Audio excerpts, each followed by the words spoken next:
sequência ainda falando sobre esse princípio da maturidade, porque a maturidade não nos livra de erros, mas nos reduz consideravelmente e nos ensina a lidar com cada um deles. Outro personagem bíblico nos mostra que a maturidade nos livra de muitos problemas. Trata-se de Gamaliel, um fariseu, doutor da lei, que no século I ocupava um lugar de destaque no Sinédrio, a Suprema Corte dos Judeus, na época de Jesus. Depois de Cristo ter sido morto na cruz, a perseguição romana aos judeus foi ampliada para todos os seguidores de Jesus. O livro de Atos, que narra, entre outros fatos, o início da igreja, conta que os fariseus, grupo religioso judeu daquela época, apertaram o cerco contra os apóstolos e buscava de toda maneira impedi-los de espalhar a mensagem do reino deixada por Jesus. Certa vez, o caso chegou a Gamaliel, que era muito respeitado por seus pares e pelo povo de Israel. O homem resolveu o problema com maturidade. Alguns apóstolos de Jesus foram presos e levados ao Sinédrio, e Gamaliel mandou soltá-los, como conta o trecho de Atos 5 e 35. Israelitas, considerem cuidadosamente o que pretendem fazer a estes homens. Há algum tempo apareceu Teudas reivindicando ser alguém, e cerca de 400 homens se juntaram a ele.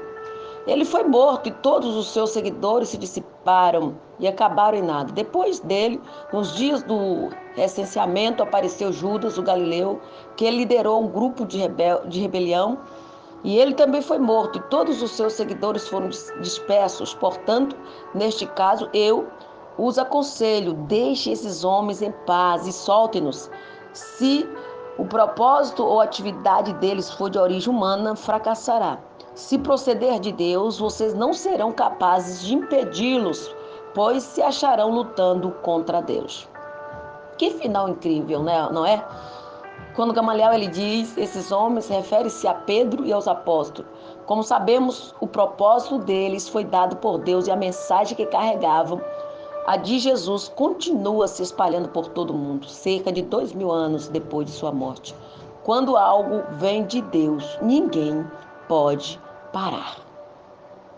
Quando algo vem de Deus, não há quem possa paralisar. Os planos de Deus, não há quem possa frustrar. Ou seja, os planos que Deus tem ao teu respeito, a história que Deus escreveu para você, não há quem possa apagar. Como sempre estou dizendo, nós estamos seguindo roteiros escritos pelo autor, consumador da nossa fé. Então é Ele que escreveu uma história linda para você. É Ele que escreveu uma história para nós vivermos. Então não adianta se levantar a oposição. Não adianta prender-nos, não adianta tentar nos matar. Porque o Senhor sempre vai continuar preservando a sua boa semente. E essa semente, queridos, ninguém poderá dissipar da terra. Então Deus vai cumprir as promessas que Ele te fez. Independente da situação que você esteja vivendo hoje, independente do momento que você esteja hoje, porque este momento, querido, é simplesmente um tempo e vai passar, como todos os tempos, como todas as eras passam. É uma estação que passa, que muda.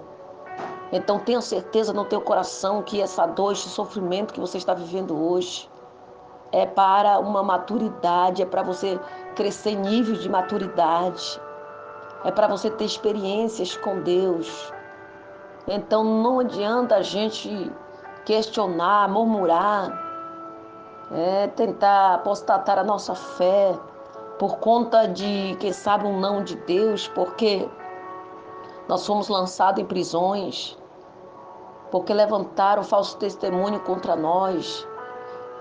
Nós só queremos escolher o lado bom do Evangelho, o lado, querido, de que nós sabemos que o Deus poderoso luta por nós.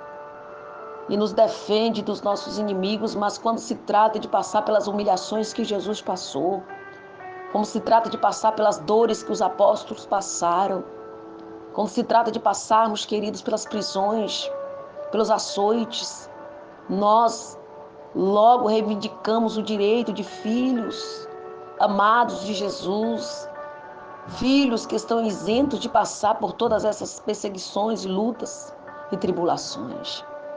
E nós devemos hoje ter esta maturidade de entendermos que o Evangelho são dores, também são espinhos, que servir a Jesus também é derramar lágrimas, servir a Jesus também é cantar no momento das nossas dores, servir a Jesus é passar por cima do nosso orgulho, do nosso eu, servir a Jesus é sermos imitadores de Jesus.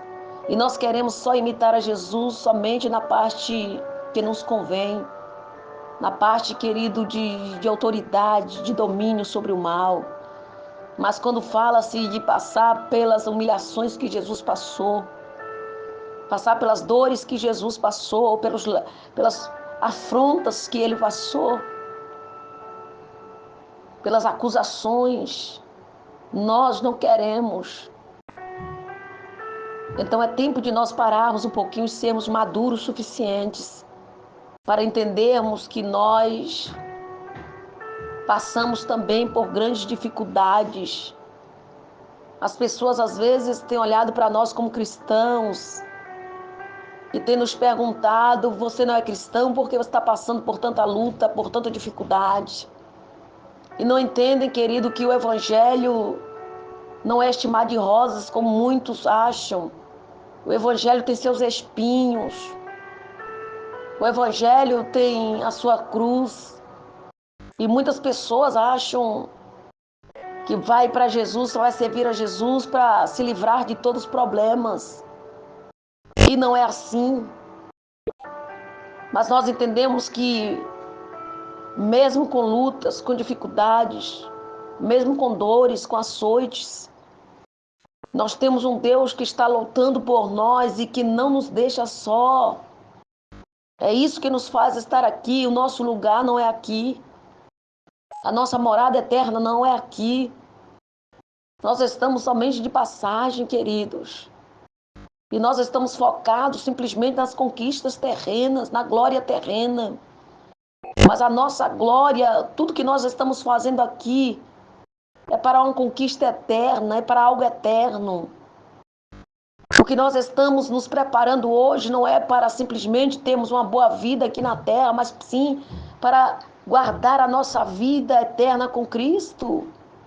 Para quando nós partirmos deste mundo para o outro, quando nós fecharmos os nossos olhos neste plano terreno, nós podemos ter a nossa vida garantida com Cristo. Isso é Evangelho. Isso é ser cristão. Não é simplesmente para nós sermos isentos de passarmos pelas dificuldades terrenas. Por isso muitos estão enganados e precisam conhecer o verdadeiro Evangelho. Um Evangelho de confronto, um Evangelho de mudança, de transformação, um Evangelho de vinde como estás. E aqui vai haver uma transformação. Isso é o verdadeiro Evangelho. É sermos transformados de dentro para fora, a velha natureza pecaminosa de Adão, em uma nova criatura. Sermos uma nova criatura com Cristo. Isso é Evangelho. É sermos transformados. É sermos libertos de toda a condenação. E o Senhor nos convida hoje a fazermos isso. Por isso que nós precisamos conhecermos, queridos, as leis espirituais, se nós queremos ter uma vida plena, uma vida de prosperidade, para desfrutarmos aqui na terra também e no mundo espiritual, no reino espiritual, nos céus com Jesus, a nossa vida também esteja preservada. Amém? Assim como Jesus disse a Pedro. Pedro se preocupa de Jesus. O que faremos nós? né? Ele pergunta a Jesus e fica preocupado porque deixar tudo e seguir a Jesus requer renúncias de tantas coisas. E Jesus tranquiliza o coração de Pedro dizendo que aqui na terra eles teriam 100 vezes mais. E nos céus o nome deles estariam arrolados nos céus, escrito no livro da vida. Ou seja, ele estaria amparado de todas as áreas, em todos os requisitos, eles estariam amparados. E o Senhor estará nos amparando, mesmo na dificuldade, mesmo nas lutas, mesmo nas tempestades, nós veremos a mão de Deus agindo. Você vai ver o Senhor agindo por ti. Feche os olhos e vamos clamar ao Senhor. Pai, em nome de Jesus, essa é a palavra, Pai, rema para este dia de hoje. Entendemos que o Evangelho não é simplesmente, Pai, mar de rosas, não é simplesmente, ó Deus, as conquistas, mas, ó Deus, também as dores, os dilemas que o nosso Mestre Jesus passou e nós, para sermos imitadores de Jesus, nós também vamos passar pelas nossas aflições, pois o Senhor não nos deixou enganados a respeito disso, dizendo que no mundo nós teríamos aflições, mas para nós termos bom ânimo, porque o Senhor venceu o mundo. Se o Senhor, sendo 100% homem, o Senhor passou por todas as aflições, nós também seríamos capazes de passar por elas, glorificando teu nome, mantendo a nossa missão, ó Pai, intacta, indo até o final, Pai, para alcançarmos as bênçãos eternas, porque Paulo ele vai dizer que essa leve e momentânea tribulação não se compara ao peso da glória que estará por vir. Então eu creio muito nisso, eu sei que é uma glória, eu sei que há uma recompensa e um galardão para aqueles que aguardam, para aqueles que estão aqui, Pai, resilientes na sua fé.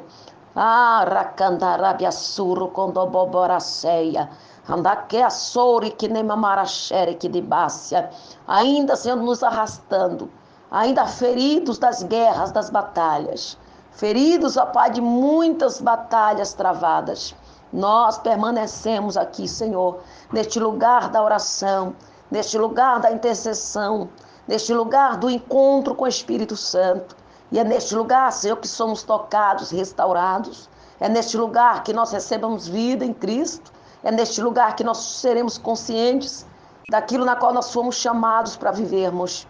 Então, Espírito Santo, eu apresento agora a minha irmã, meu irmão. Eu apresento a todos, ó Pai, que conosco tem formado este grupo de mulheres, de homens que clamam, este exército, Senhor. Exército esses que se levantam, não estão, Senhor, apegados em circunstâncias. Não estão, Senhor, meu Deus, apegados em coisas. Mas, ó Pai, o seu foco, o seu alvo é Cristo Jesus. Não, Pai, por pessoas, simplesmente. Nós não estamos aqui para agradar pessoas. Estamos aqui para atender o chamado do Senhor. E por isso eu sei que este chamado, Pai, o Senhor Jesus está vendo que nós nos esforçamos para colocar em prática, para atendermos, para sermos fiéis a este chamado. Então, amado Jesus, eu entendo, Senhor, que nós, ó Deus, estamos aqui para clamar a Ti e aprendendo mais da Tua palavra, aprendendo mais sobre a maturidade, que ela não nos livre de erros, mas os reduz consideravelmente e nos ensina a lidar com cada um deles. Pai, aprendendo, nos esforçando, não, Senhor, simplesmente murmurando, reclamando da vida, não simplesmente, Senhor, sendo mal-humorado, mas entendendo que se nós colocarmos em prática aquilo que está sendo ensinado, nós seremos bem-sucedidos em todas as nossas empreitadas. Nós não seremos derrotados, Pai, pelas, Pai, atividades do mundo. Nós não seremos derrotados pelas demandas de afazeres que o mundo tem ditado sobre nós. Mas nós vamos ter esta maturidade de encontrarmos um tempo de qualidade para buscarmos a Tua santa presença. Então, amado Espírito Santo, eu entrego este homem agora, esta mulher que comigo tem orado. Renova a fé, renova a esperança. Pai, em nome de Jesus, eu quero abençoar e destinar uma bênção especial, Pai, de renovação, de esperança, de promessas que o Senhor tem, Pai, feito a este homem, a esta mulher. Que ela seja renovada neste dia de hoje. Hoje é o dia do renovo do Espírito Santo sobre nós. Então nós recebemos o renovo, Pai, da Tua palavra e seremos, ó Pai, meu Deus, resilientes em nossa fé. Em nome de Jesus eu abençoo. Eu declaro que a paz de Cristo, que excede o entendimento, esteja sobre vocês. E assim, Senhor, abençoe todos os familiares, ó Pai do Lázaro, que eles venham a serem confortados. Conforta o coração, derrama o bálsamo do teu espírito sobre eles. O Senhor é entendedor de todas as coisas. Nós não estamos aqui para questionarmos a tua soberana vontade. Nós estamos aqui, Senhor, simplesmente para fazermos a tua vontade. Então, Pai, que a tua vontade seja feita e não a nossa. Que a tua vontade, Senhor, se cumpra em nossas vidas. Assim nós nos rendemos aos teus pés e agradecemos por este dia tão precioso. Te agradecemos, ó Pai, por este tempo tão prazeroso que o Senhor tem concedido a nós.